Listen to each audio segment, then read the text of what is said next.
በቃ እርሳት። ዛሬም እሷ ናት። እንደውል ጊዜው እርሳት በቃ።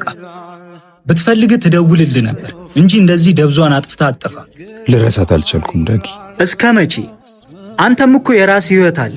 እስከ መቼ ነው ፀሐይ በወጣች ቁጥር እዚህ እየመጣ የምትቀመጠው? በቃ እርሳት። ሰው ካልታወሰ ምን ይፈቀራል?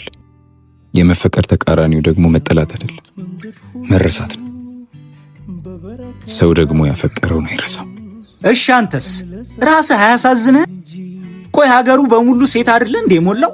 ምን እሷ የተለየ ነገር ቢኖራት ነው? አንድ ያፈቀርነውን ሰው ከናካቴው መርሳትና ከህይወታችን ማስወጣት በጭራሽ አንችልም።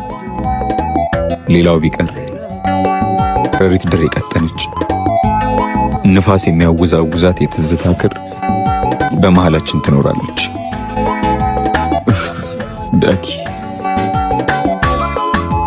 መርሳት እንዲቀላል አይደለም።